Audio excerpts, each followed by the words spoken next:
Most people, to echo the words of Henry David Thoreau, are leading lives of quiet desperation and go to the grave with the song still in them, and I find that tragic. And so if there's anything that my work is about, it's about helping people become cognizant of that and to take action so that they don't become that person leading a life of quiet desperation, which I think a lot of people are, and I find that heartbreaking. You know, what's your major malfunction right now? What's the thing that keeps you up at night? Who do you resent the most? What are you afraid of? What do you want to achieve? What do you think is in your way? I'm not here to tell you what to do or how to live your life, but I believe in your greatest expression, and I'm going to hold space for you. I was a daily drinker. I was drinking vodka tonics in the shower in the morning and hiding drinks throughout the day, and ending up in blackouts, and I burned every bridge that I had. I was virtually unemployable at the end. I was sleeping on a bare mattress in a crappy apartment with no furniture in it. My options had been eliminated. My life was eviscerated. My family didn't want anything to do with me. I'd lost my friendships. I had no way forward, and I just continued to dig that hole deeper and deeper and deeper. When I was 39 years old, on the cusp of turning 40, I was 50 pounds overweight. I had been an athlete in college, but that was very much in my rearview mirror. It was in my past. I was a junk food addict. I was not taking care of myself physically, mentally, or emotionally. And I had a health scare shortly before my 40th birthday. I decided to change my life. It didn't happen overnight. On the one hand, I love pain. I love trying to push the outer edges of the envelope of what the pain experience is in a physical sense. And it's also been my greatest teacher in terms of things that I've accomplished, but also my errant ways as well. Pain is truly the only thing that's ever gotten me to change. So it's been my growth accelerator as well as my reminder of when I've gone astray. I mean, I was a very awkward, insecure kid who had a lot of difficulty making friends and figuring out what the rules for life were. And I was also somebody who was not athletically inclined at all.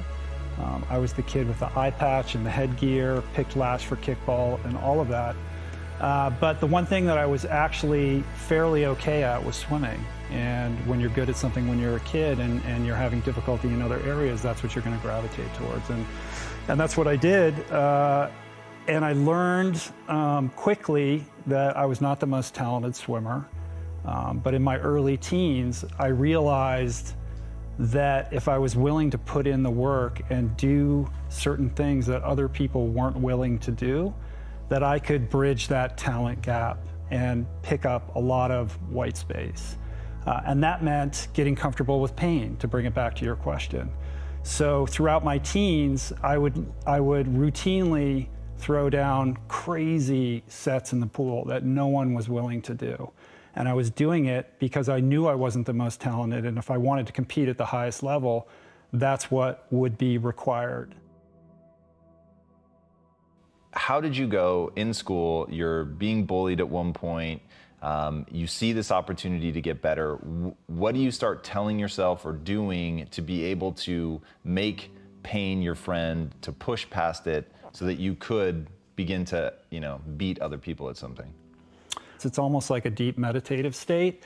And it's a very one-to-one relationship between the pain that you're willing to suffer and the progress that you're going to make. And I saw swimming as my way forward and my way out. And so what that meant was the more that I was willing to suffer, the more likely it would be that I was going to create a positive trajectory out of this painful scenario that I found myself in. I would have a vision board where I'd literally write those times out in very large block letters with a magic marker and put them above my bed or on my mirror in my bathroom, and constantly reminding myself and reinforcing myself about why I was doing what I was doing. So I don't know that I would have called it a vision board at that time. It was more of a practice of engaging in in aspiration. Like I had pictures of all my heroes and all of that, and I think intuitively I was looking towards a better life for myself. I was somebody who by the time I was 18 years old, was an individual who had a lot of promise, and there was a lot of people very invested in my future. I graduated top of my class in high school. I got into all the colleges I applied to, all the Ivy Leagues. I was a top-ranked swimmer, competing at the very highest level, world ranked, the whole deal.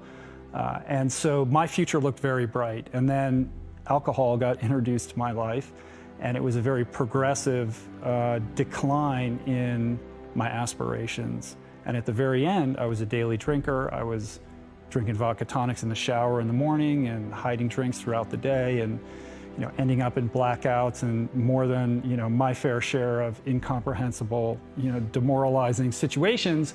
And I burned every bridge that I had. I was virtually unemployable at the end. I was sleeping on a bare mattress in a crappy apartment with no furniture in it. My options had been eliminated. My life was eviscerated. My family didn't want anything to do with me. I'd lost my friendships. I had no way forward. And I just continued to dig that hole deeper and deeper and deeper until one day I had that moment that you hear with people who are in recovery, that moment of clarity where I realized I just couldn't live this way any longer. My elevator had gone down to the bottom floor. And I met my pain threshold, back to this thesis around pain. Like I had reached a point where I could no longer tolerate the pain of my current situation. And the pain associated with the fear of change was eclipsed by the pain that I was feeling in that moment. And that's what motivated me to change. I went to a treatment center where I lived for 100 days, which is a pretty long time to be in a rehab center. And I did that because I knew if I didn't get this right, that my life was done, And so I took that opportunity seriously. I recognized that despite the fact that I think I'm a smart guy, my best thinking had me literally institutionalized. And that if I couldn't get a grasp on how to live and develop some new skills and a new toolbox for how to approach my life, that I was going to end up in jail, or I was going to kill somebody else or myself. I think for me, it's really anchored in awareness and presence. On that staircase, I was able to really understand that I was having an important moment in my life. And the reason I was able to recognize that was because I had that moment so many years prior when I decided to get sober. It was a very specific moment in time where I made a decision, and that decision set in motion a series of events that changed my life so completely that I couldn't imagine my life had I not made that decision.